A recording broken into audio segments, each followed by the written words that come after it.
Olá, estamos de volta com o Jornal da Manhã aqui pela Jovem Pan em 100,7 e a gente vai estar batendo um papo com a médica dermatologista, a doutora Cecília Pugliese. Doutora Cecília, bom dia, seja muito bem-vinda aqui ao Jornal da Manhã. Bom dia, pessoal. Muito obrigada pelo convite, tá? Estou muito feliz de estar aqui. Doutora, e a temática central que a gente vai abordar no dia de hoje é a questão da hanseníase.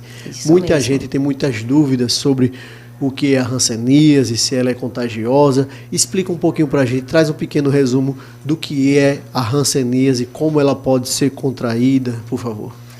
Olha só, gente, a hanseníase é uma doença infecto-contagiosa crônica, tá? Ela tem várias manifestações, não só na pele, como também nos nervos periféricos.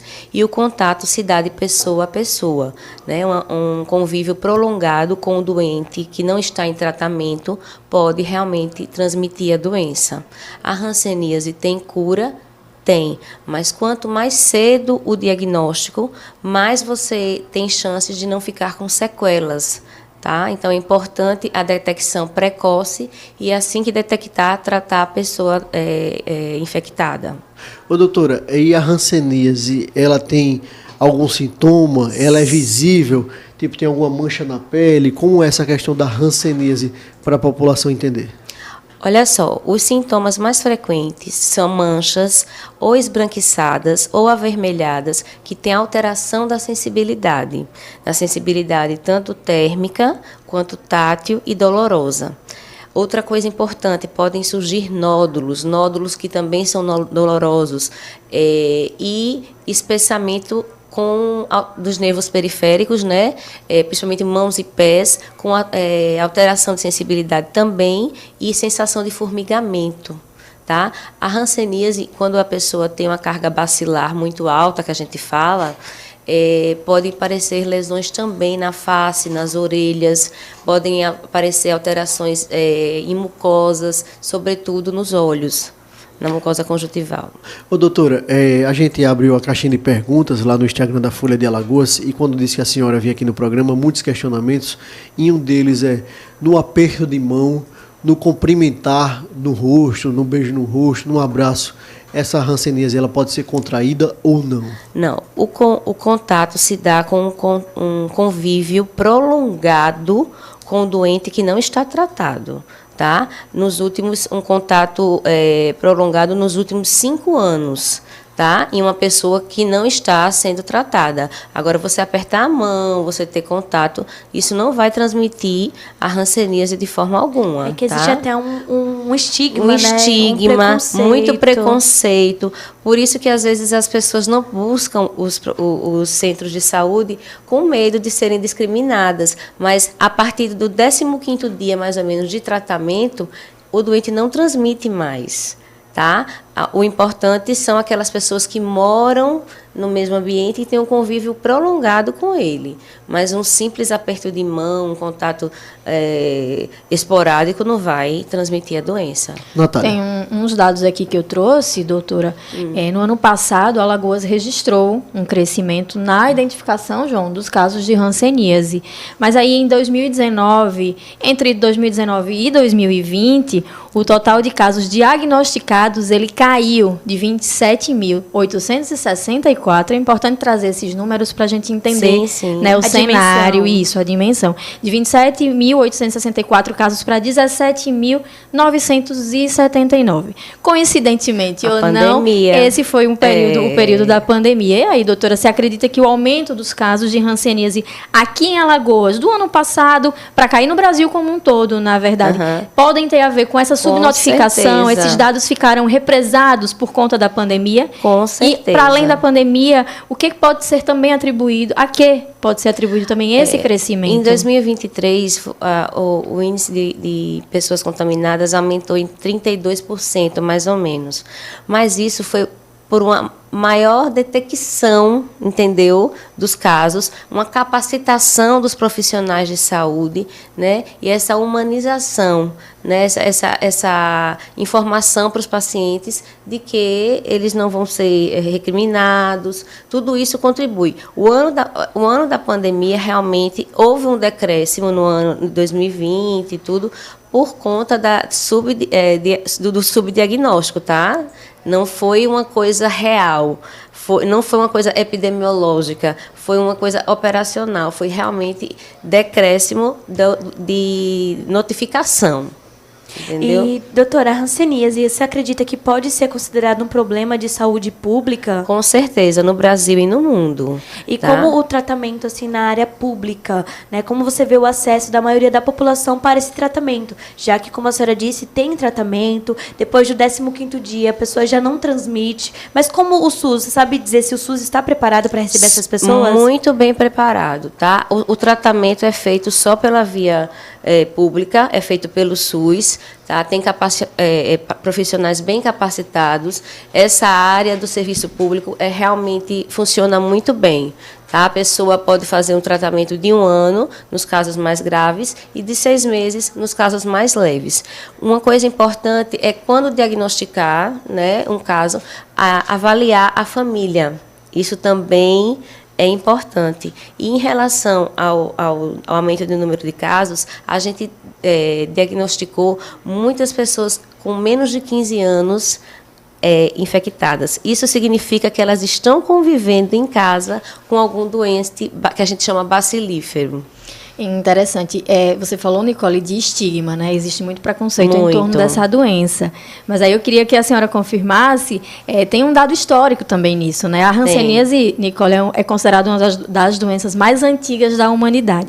E aí, complementando isso, lá na Europa, né, durante a Idade Média, os indivíduos que apresentavam essa doença, eles eram expulsos, isolados, eles eram obrigados a andar com um sino. No Brasil. Pois é. Uhum. Mas por quê? Porque antigamente essa doença era chamada lepra. E aí eram os leprosos e eles tinham essa exclusão da sociedade. E aí os pacientes, eles eram muito tratados com esse preconceito, né, doutora? Então, quais são os principais mitos e preconceitos que a senhora poderia esclarecer aqui para acabar com esse estigma, com esse preconceito realmente? Porque quando esses pacientes não eram tratados, eles tinham muita lesão neurológica.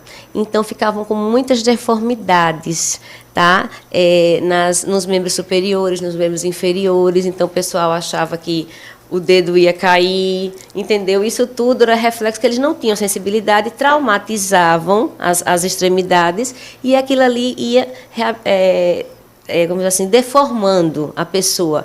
E é um sintoma, eu vou falar da forma médica, né, que se chama facies leonina, que a pessoa fica realmente com o rosto deformado, as orelhas podem ficar muito inchadas. Então, tudo isso deixou a população com medo dos chamados leprosos. Então, afastavam essas pessoas do convívio na sociedade, entendeu? Então, ficou essa imagem da hanseníase. E apesar de ser histórico, de ser a doença mais antiga, por assim dizer, da história, Natália, é pouco falada. A conscientização, nunca mais, exatamente, teve campanha. Uma campanha de conscientização da hanseníase voltou a acontecer devido também ao aumento dos casos aqui no estado e no Brasil. Como a senhora vê essa falta de conscientização e dessa campanha? Acredita que deve ter também nas escolas? Eu acredito que tem que haver, porque isso ajuda a diagnosticar os casos, entendeu? A pessoa vê uma mancha estranha, vai atrás de um profissional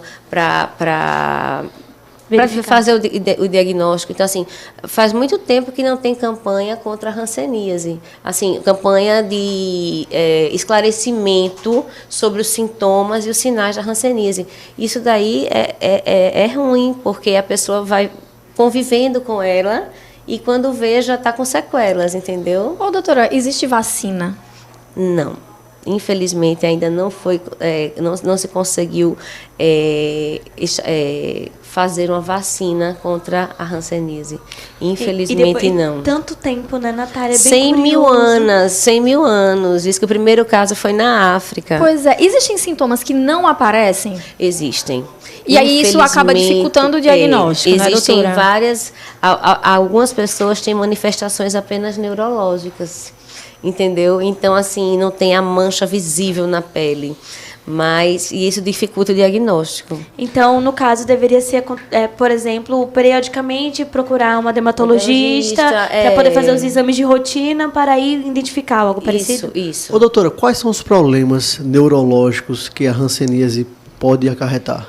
Por exemplo, alteração de sensibilidade nos pés e nas mãos, deformidades, né? As deformidades, porque, como eu disse, eles não sentem, vão traumatizando pé, mão, E essa questão neurológica, doutora, o que é que pode acarretar? Assim, a neurológica que eu falo é mais realmente esse formigamento de pé, de mão. Outra coisa, a região dos olhos também pode ser muito afetada, pode até causar cegueira. Tá? Mas isso com muito seria com muitos anos que a pessoa vai ter de uma forma mais como é que posso dizer, tem uma classificação, né? Da forma mais grave são os que realmente se prejudicam mais, mas assim depois de longos anos de doença, os sintomas neurológicos são esses: formigamento de pé e mão, entendeu? Diminuição da sensibilidade, é isso daí. O espessamento dos nervos periféricos, a gente faz o exame dos nervos e a gente vê que estão espessados e doem, entendeu? Doutora, desculpa, João, a gente está tão curioso. Né? É por meio de bactéria, é uma bactéria? É uma Mycobacterium lepre, é um bacilo, sim. Ô, João, você sabia que o Brasil, ele é o segundo país... Só perde para a Índia. Exatamente, ele só perde para a Índia. E aí fica um questionamento com relação à população, às políticas públicas, vamos pensar, né? Será que isso tem relação com a pobreza, os locais onde várias pessoas, a senhora mencionou que várias pessoas que dividem a mesma casa. Isso. Então, quais são... Por que, né, o Brasil e a Índia eles ficam numa posição tão próxima um do outro com relação à doença? Justamente, ela é um problema de saúde pública e é um problema, está muito relacionado ao nível socioeconômico.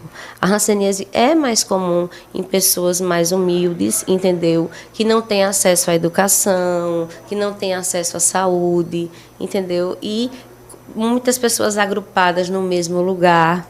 Então, isso facilita. Ela é mais comum em pessoas mais humildes, entendeu?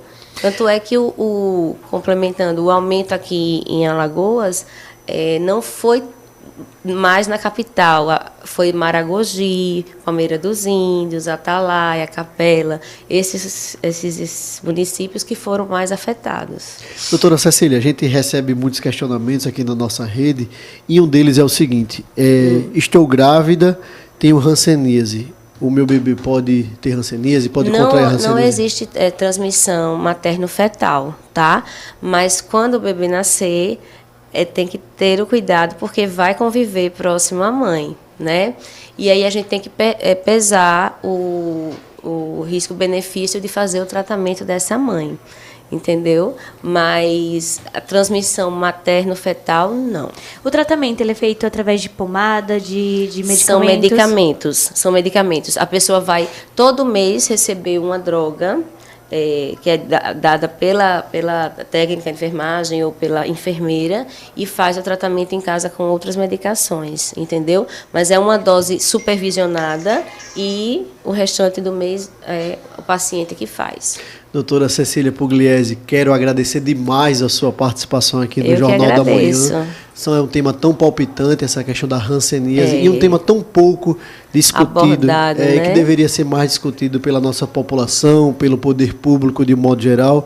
Quero agradecer demais a sua participação aqui e convidá-la publicamente para estar aqui em outras oportunidades, tratando dessas e de outras temáticas. Eu fico muito feliz, e quero deixar um espaço para suas considerações finais.